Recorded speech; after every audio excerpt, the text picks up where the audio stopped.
Welcome to the Human Capital Innovations Podcast, your go-to source for personal, professional, and organizational growth and development. We hope you tune in often for all things people management, organizational development and change, organizational leadership, and social impact related. Maximize your personal and organizational potential with Human Capital Innovations Podcast.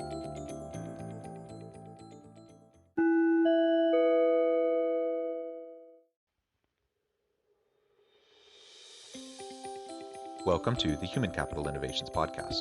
In this HCI podcast episode, I talk with Ken Rubin about hospitality hiring and how offering training can help you recruit and retain employees.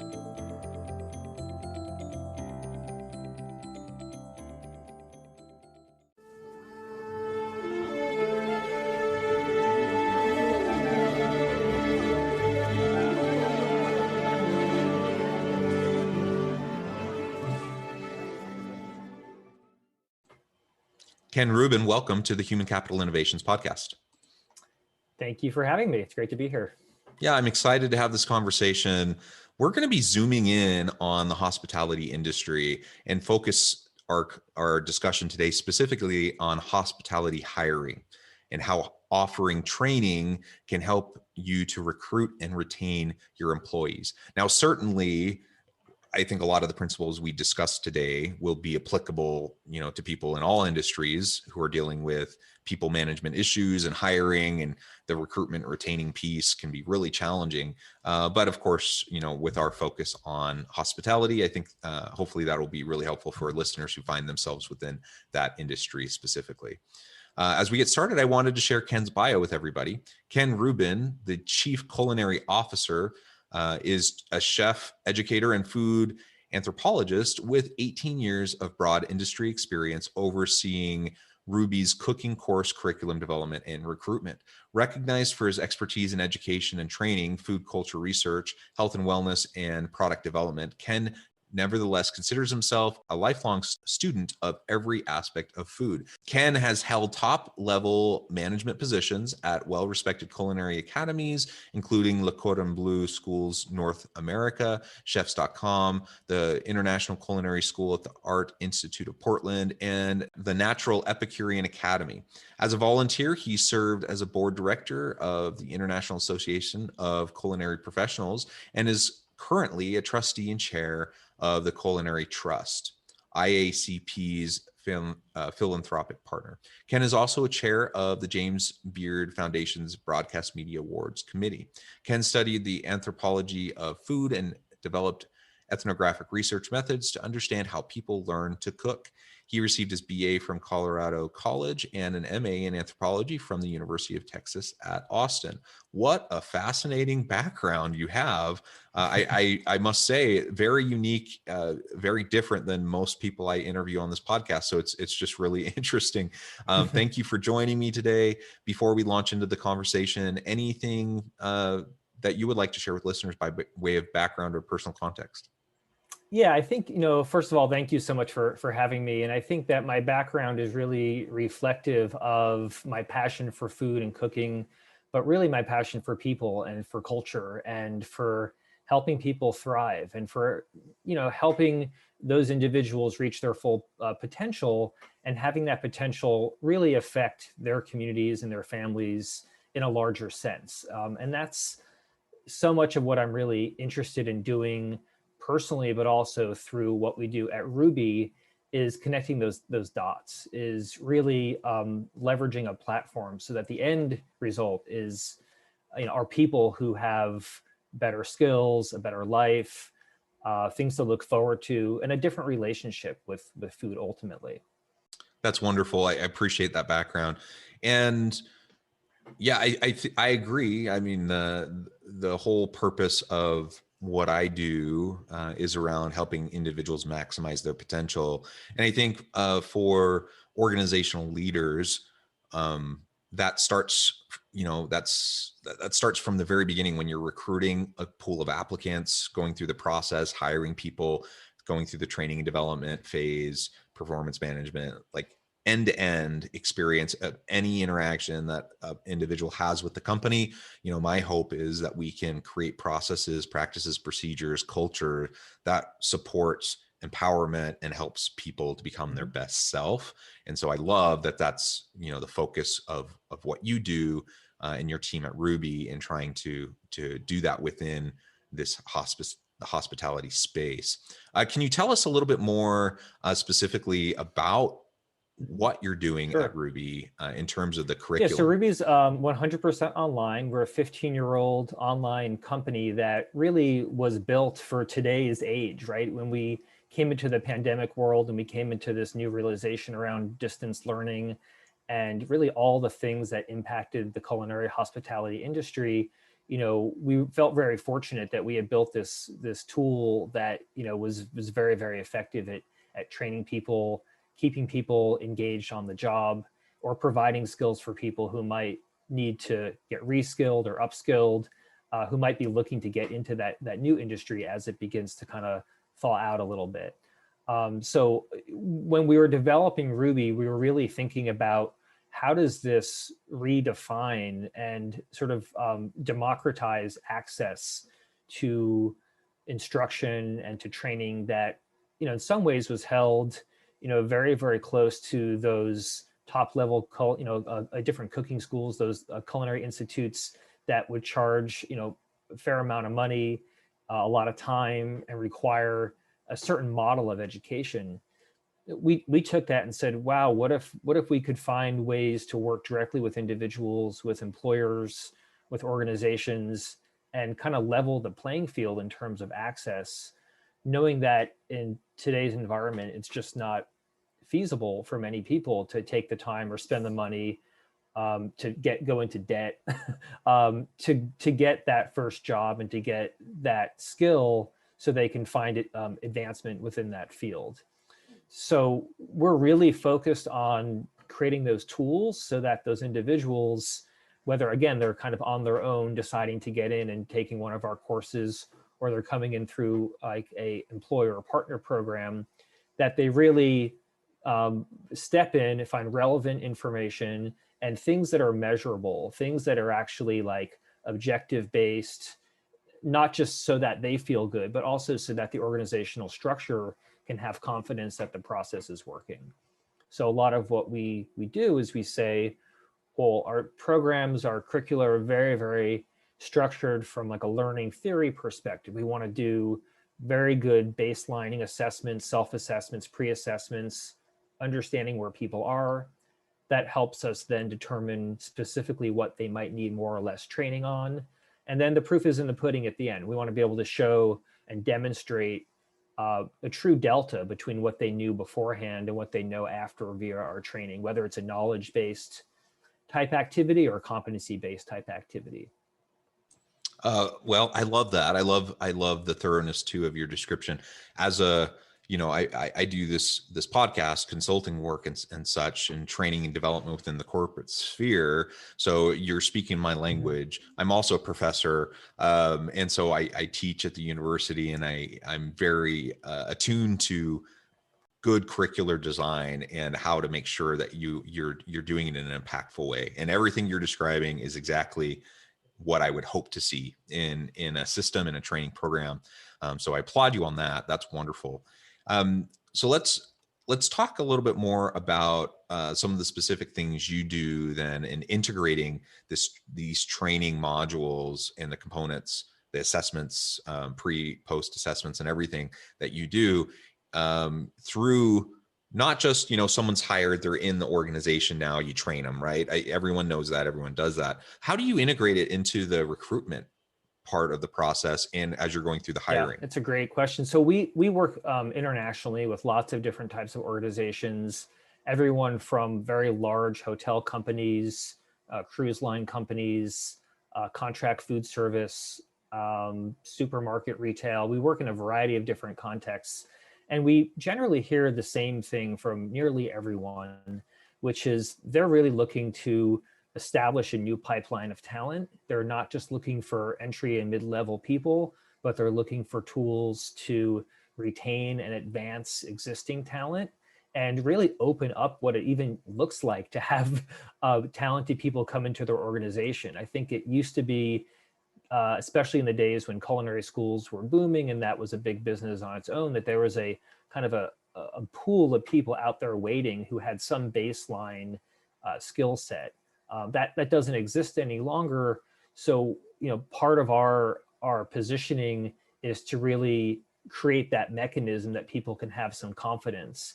So, what we do very specifically is when we work with a partner, we're really trying to understand what is it you're trying to do first and foremost in your organization. Are you trying to provide some level of certification so that existing people can get certified and get a pay raise? Or are you trying to find a way in because you need to get 30 new cooks at 100 new properties, in the next 6 weeks? Like, what is the goal?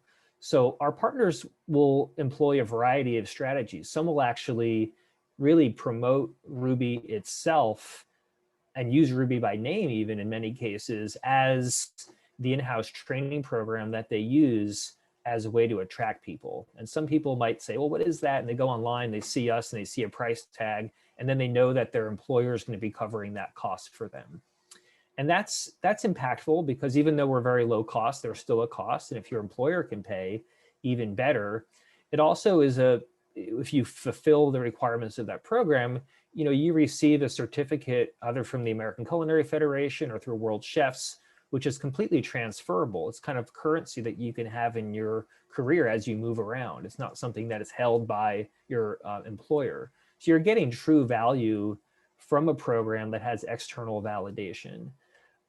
In the case of those employers, they know that if they put on their write-up in the newspaper or online that part of what they're offering is a training program, they're going to actually attract different types of candidates. People who raise their hand who say, oh, wow, I don't know a lot about this, but I actually would like to work for a company that cares about training me and is willing to put me through a training that's more comprehensive than just a 1-day crash course or a 5-hour go shadow me on the line or whatever it might be. So what we're getting is the feedback that employers are actually attracting different, more motivated candidates, maybe not candidates who have a whole lot of experience, but candidates who wish to learn. And that's actually a much better indicator for many people in terms of what success looks like versus finding someone who might have experience, but maybe even bring some old bad habits with them.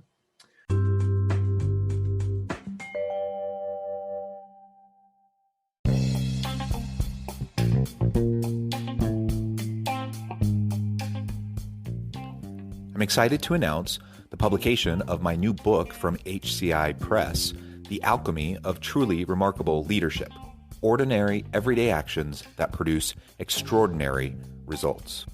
Consider how the nature of work has shifted over the past 50 years. With increased globalization, rapid technological advancement, and the shift in economic composition, the average job of today looks very different than the average job of 50 years ago. What will the jobs and organizations of tomorrow look like?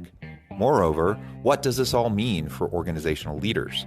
What are the core competencies and capabilities of organizations and their leadership that are prepared for continued disruption and geopolitical and socioeconomic shifts? Regardless of what the future holds, increasingly, leaders need to be socially minded, data-driven, decisive, champions of talent, and disruptors of the traditional notions of leadership, teams, organizations, and work. The Alchemy of Truly Remarkable Leadership will help you to explore your own leadership competencies and capabilities and consider ways to apply and implement them into your workplace and personal life.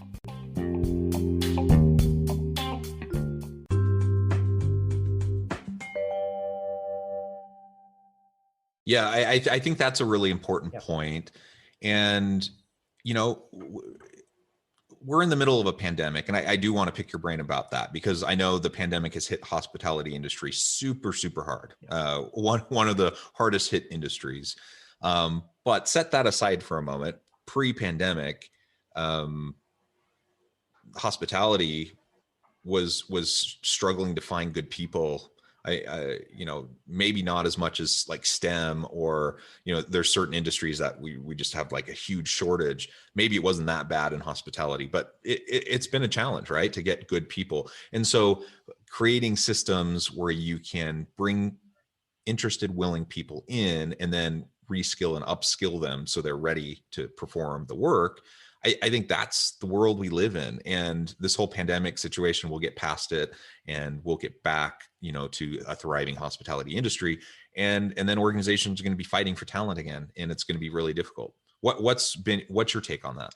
Yeah, I think it's fascinating. We're seeing with the pandemic definitely some continuity of the same sorts of issues that are, I think, systematic within hospitality that need to be resolved around labor pools and labor shortage and what it costs to have qualified, talent on the team, and various other things that I think are going to be fairly persistent until we address larger issues within the hospitality industry.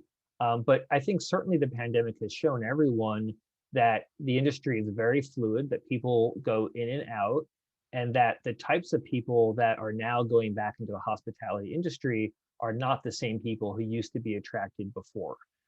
These are people who are going into it as a point of passion, seeing true opportunity with all the bad things that have happened in hospitality, and they're coming in from a different angle. They're not coming in from an old model of, oh, I want to prop up a brick and mortar restaurant that looks just like an old brick and mortar. They're looking at the last year and a half, looking at it and going, wow, I think I can do this better than what I'm seeing. I think I can figure out some of the pieces so I can have a food cart that's also a ghost kitchen, or I can have a small business that does three different things versus trying to do the one thing. Or I can have a restaurant, but I know I'm going into it, I'm going to have 8 menu items, not 18 menu items. And my labor is going to look like this. And I'm going to set up my kitchen so that I can really ensure that my labor always looks like this. So I think it's attracting a whole new breed of kind of, young culinary professional who sees an opening, sees an opportunity, a lower barrier to entry for many of those people. They're not looking for big dollars or big bucks for investment. It's very much a bootstrap type approach. And that's great. We're helping a lot of those people. On the enterprise side, I think, big business, and we work a lot with those very large companies where we have, in some cases, thousands of learners in the system. They're really retooling. They've been in a no spend, low growth or falling, declines in the last year, depending on the segment. And they're really looking at, how do we rethink this entire thing? How do we take a kitchen that used to require 45 or 50 people to operate and do it with 30 and still keep the same hours at elevated sanitation and safety standards? That becomes the real challenge. So from an internal operations and training point of view, they're really just looking for tools that plug into that don't detract from that, because they have so many immediate things they have to deal with right in front of them. And of course they need trained people, but they also need people to feel safe and to feel like customers are being welcomed and all those other sorts of things. So it's a real Yeah. balancing act. Yeah, it definitely is. And just a little bit to my background, I think listeners know, and I even mentioned to you, I'm a professor. I teach at the university. I'm department chair in my department. One of the programs in my department is hospitality management, actually. Mm-hmm. And so we, you're everything you're saying speaks to the same types of issues that we're trying to face. It's a different, situation. We're a brick and mortar university. We do have an online program, but we see the same things you're talking about. I think it's a huge, all these issues are big, challenging issues organizations are trying to face, trying to figure out how to navigate. And ultimately, we just need way more high quality training and assessment tools out there that are flexible, that allow industry leaders to leverage and individuals interested in the space to get into it. And you bring up a really important point, about people who may have interest in culinary who don't want to go work for a traditional restaurant.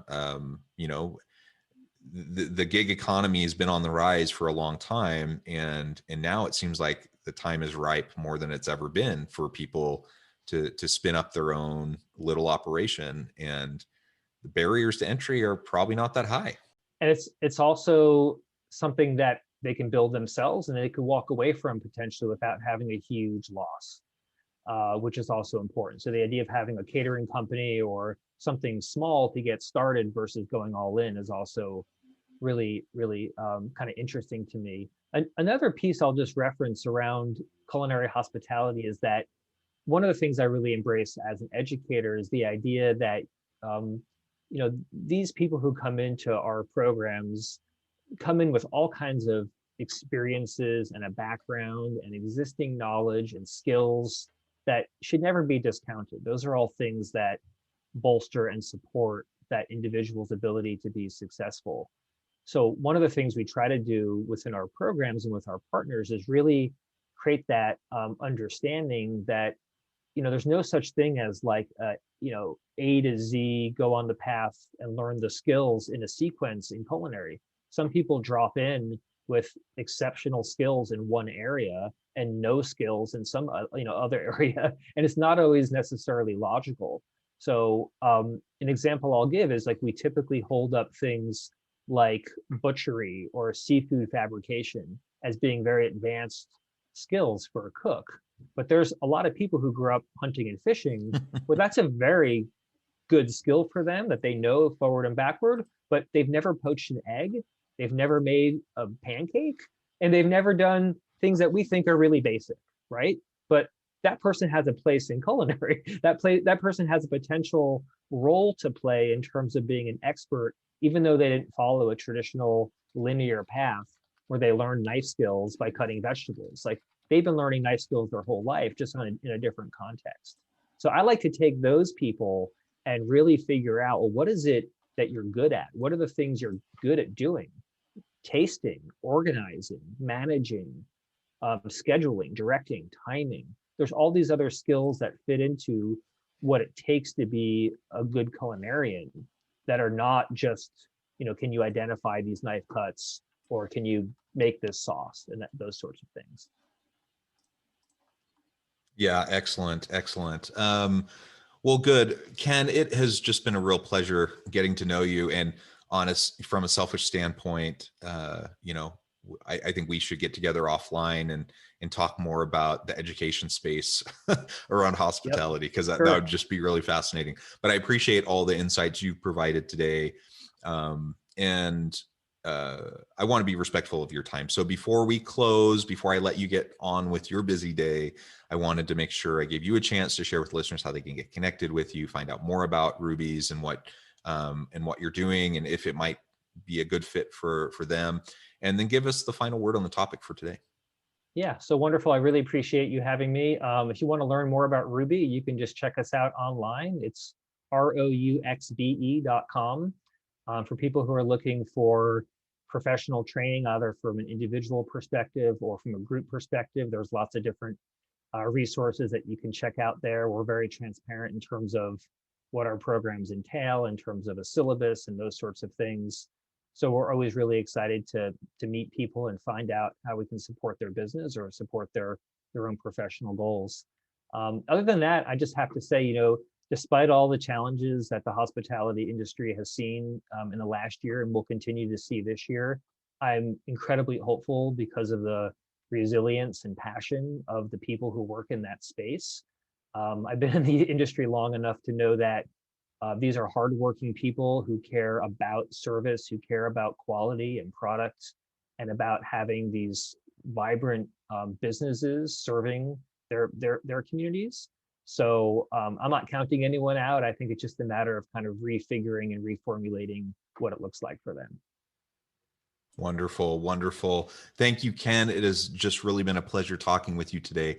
I encourage listeners to reach out, to get connected, find out more about Ken and his work, what Ruby's can do for you. And as always, I hope everyone can stay healthy and safe, that you can find meaning and purpose at work each and every day. And I hope you all have a great week.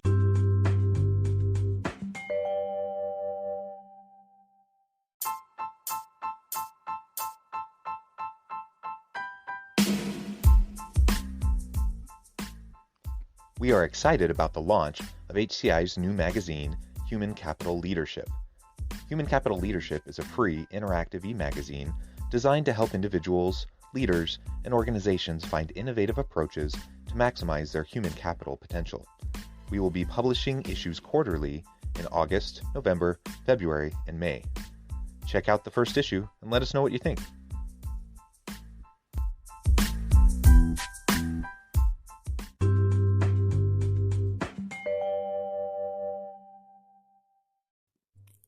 Thanks again for joining us for this episode of the Human Capital Innovations Podcast. I hope you stay healthy and safe and that you have a great week.